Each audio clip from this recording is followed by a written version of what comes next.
নমস্কার বন্ধুরা, সোমা কিচেনে তোমাদের জানাই স্বাগত। তো আজকে আমি আবারও একটি নতুন রেসিপি তোমাদের সামনে নিয়ে হাজির হয়েছি। তো আজকের রেসিপি হলো ওল দিয়ে, আলু দিয়ে আর কাতলা মাছের পাতলা ঝোল করবো। তো বন্ধুরা, তোমরা দেখতে থাকো কিভাবে তৈরি করছি। কিছু ওল হালকা করে সেদ্ধ করে নিয়েছি, আর আলু নিয়ে নিয়েছি হালকা সেদ্ধ করে নিয়েছি, আর এখানে আমি 3 পিস কাতলা মাছ নিয়ে নিয়েছি। তো বন্ধু, চলো শুরু করা যাক। আমি এখানে 3 পিস কাতলা মাছ নিয়ে নিয়েছি। তো কেটে ধুয়ে জল ঝরিয়ে নিয়ে নুন হলুদ মাখিয়ে নেব।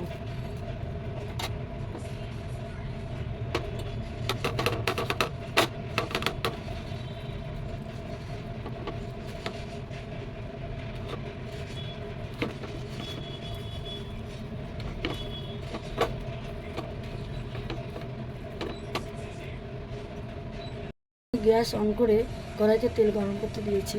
এখানে আমি এখন মাছগুলো ভেজে নেব। তেল গরম হয়ে গেছে, এবার একে একে মাছগুলো দিয়ে দেবো।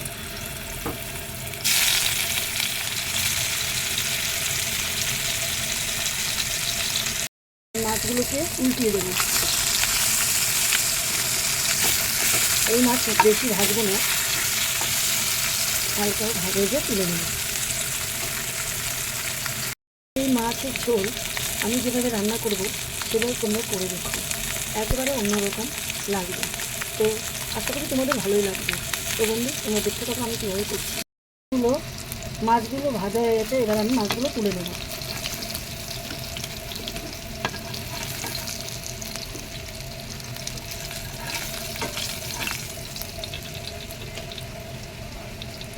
তো এই তেলে আমি কচু আর ওল, এই তেলের মধ্যেই আমি ওল আর আলুগুলো হালকা করে ভেজে নেব।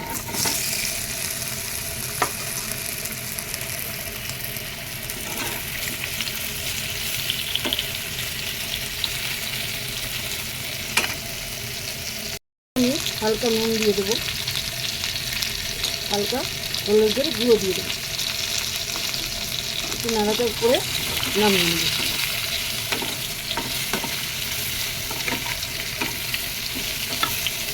একটু ভেজে নিলে তাতে নুন হলুদ সবই ঢুকে যায়।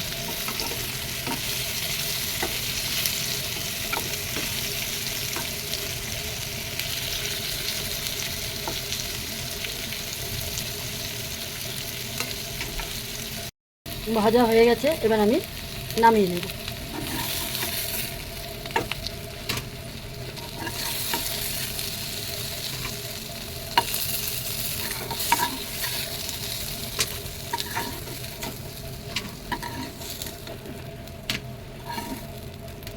ফ্লেমটা একটু বাড়িয়ে দেব।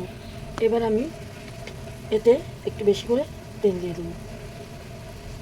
এতে আমি সরিষার তেলই ব্যবহার করছি।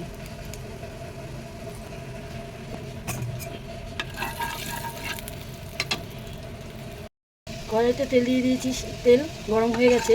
এবার এতে আমি 2টো তেজপাতা দিয়ে দেবো। পরিমাণ মতো গোটা জিরে দিয়ে দেবো।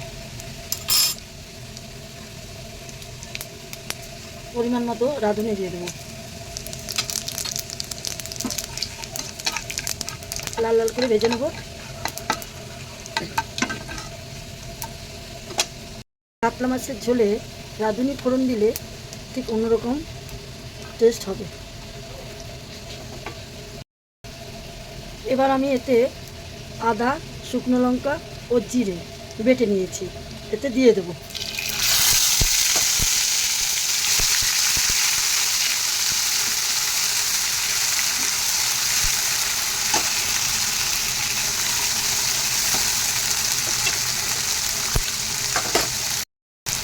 বেশ ভালো করে কষিয়ে নেব।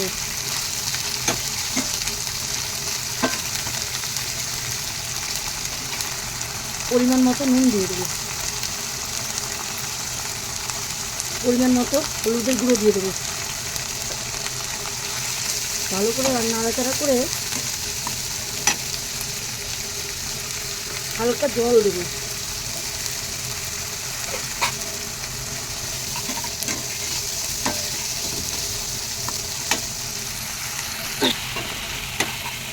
এই মশলা কষাতে হবে ভালো করে। যখন শুকিয়ে আসবে তখন আরেকটু জল দিয়ে দিতে হবে। জল দিয়ে দিয়ে ভাজতে হবে 5 মিনিট। তেল ছেড়ে দিয়েছে। এই মশলা যত কষাবে ততই রেসিপিটা ভালো হবে।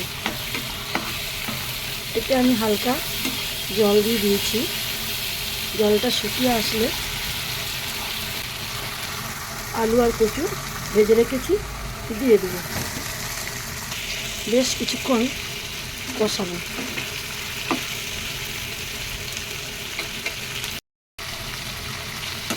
আর একটু কষিয়ে নেব। হালকা জল দিয়ে দেবো।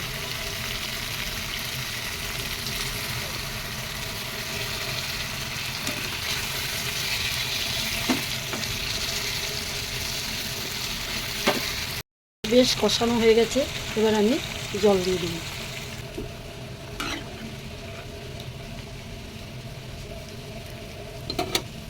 আমি আরেকটু জল দিয়ে দেবো, যেহেতু পাতলা ঝোল হবে। অনেকে এই পাতলা ঝোল খেতে বেশি পছন্দ করে। তো আমি এবার 10 মিনিট ফুটতে দেবো। পাতলা ঝোল হবে। এবার আমি মাছগুলো দিয়ে দেবো।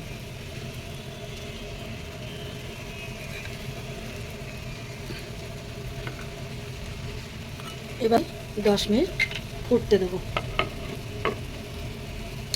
এবার আমি দেখে নেব।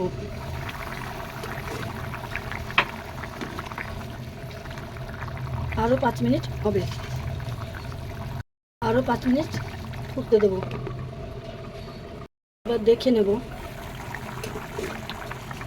তো আমি ওল 2 পিস নেব আর আলু 2 পিস নেব, নিয়ে আমি একটু গালিয়ে দেবো।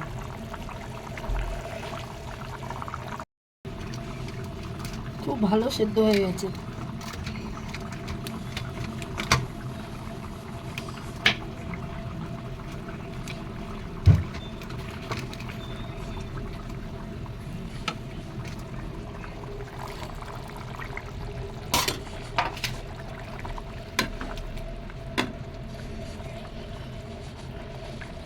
এবার নামানোর আগে আমি ভাজা গুঁড়ো মশলা দিয়ে দেবো।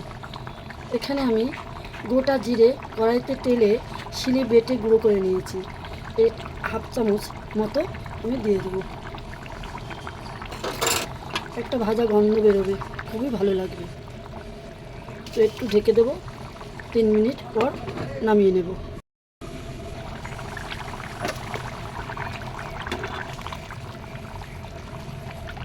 রেসিপি আমার রেডি। তো আমি এবার গ্যাস অফ করে দেবো। তো বন্ধুরা, এই রেসিপি তোমরা এভাবে করে খেয়ে দেখো। আশা করি তোমাদের ভালো লাগবে।